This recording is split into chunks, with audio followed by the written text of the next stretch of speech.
Good morning, good morning. ঘুমিয়ে ঘুমিয়ে chocolate খাবে? হ্যাঁ, ছাড়ি দেবো? খেয়ে না হবে? 8টার সময় উঠবো।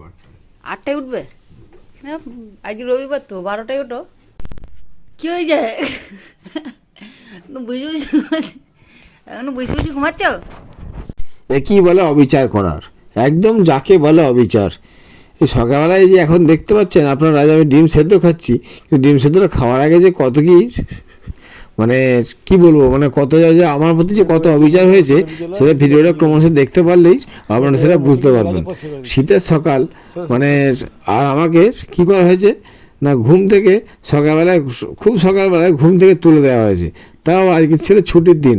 আমি বললাম আমি এখন উঠবো না, আমি এখন উঠবো না, কিন্তু চোরা না আসে না ধর্মেরও কথা, সেই হয়েছে ওর।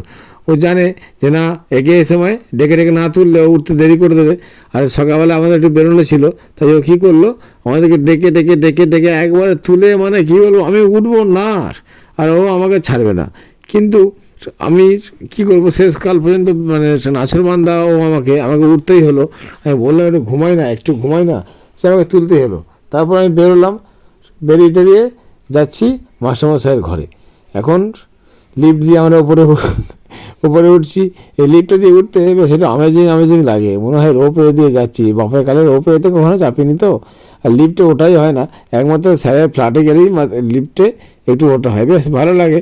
সার্ট করে উপরে উঠে আরো করে সিঁড়ি উঠতে হলো না, কিছু সত্যি কি আবিষ্কার, কি সুন্দর। যাই হোক, আর স্যারের বাড়ি যাচ্ছি, মনের মধ্যে একটা আলাদা উদ্দীপনা। স্যারের বাড়ি গেলে আমরা অনেক কিছু নিয়ে আসি, যেগুলো কোনো বস্তু নয়, সেগুলো হচ্ছে জ্ঞান। মাস্টারমশাই যে কথাগুলো বলেন না, জীবনমুখী কথাগুলো যেগুলো বলেন, সেগুলো খুব ভালো লাগে। মাস্টারমশাইয়ের ঘরে আমি গিয়ে বসে আছি, ঘরটা দেখতেই পাচ্ছেন কত সুন্দর। এই যে আমাদের হচ্ছে গুন্ডা বাবুটা, সবসময় মারামারি হুড়ে এই যে স্যার এখানে এসে খাওয়া দাওয়া কী দিচ্ছেন, স্যার আমলকি দিচ্ছিলেন, আমলকি। এটা খাওয়া দাওয়ার পরের ভিডিও। আর এটা হচ্ছে আমাদের বাবুর একটা বন্ধু, ও ক্যামেরায় আসে না। আর কি খাওয়া দাওয়া যা হয়েছে, সেই ছলো নয়নে হাসি মাখা মন্থনে, মানে খাবো না।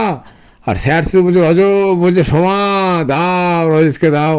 মানে স্যার মনে করছেন, গ্রামের মানুষ তো, ছোটো থেকে গ্রামে বড় হয়েছেন, স্যার মনে করছেন আমি সেই গ্রামের দিকে মাটিতে বসে বসে বিয়ে বাড়ির ভোজ খাচ্ছি। তো আগেকার মানুষ বালতি করে নিয়ে এসে পাতে ঢেলে দিত, স্যার ভাবছেন আমাকেও স্যার বালতি করে নিয়ে এসে পাতে ঢেলে দেবো, আমি সব সাটিয়ে খেয়ে নেবো। কিন্তু ওইভাবে খাওয়া সম্ভব? আর সে সময় আছে, বয়সটা বেড়েছে আস্তে আস্তে, সে খাওয়ার প্রতি ইচ্ছা ন্যাক সেগুলোও কমে গেছে, আর পেটেও আর ধরে না। দৈহিক পরিশ্রম তো আর সেইভাবে তো হয় না। যাই হোক, খাওয়া দাওয়ার পরে বাবু নাছরবান্দা, কাকু চলো আমার সঙ্গে ছাদে ক্রিকেট খেলবে চলো। আর খাওয়া দাওয়ার পরে খেলতে ভালো লাগে, তাই খেলছিলাম। এবার আমি চলে এসেছি, ওকে আর ও কিছুতেই আসতে দেবে না। আসার সময় স্যার আবার আমাদেরকে ছোটো ভাই বোন মনে করে সে টাকা দেবে, আর সে পিঙ্কির হাতে জোর করে টাকা দিচ্ছে, আর পিঙ্কি নেবে না। আর আমিও সে স্যারকে ধরেছি, না স্যার দিতে হবে না, খুব মায়া লাগে মানুষটাকে দেখে। যাই হোক, ফেরার সময় এই একটা বাচ্চা সাইকেল নিয়ে চালাচ্ছে,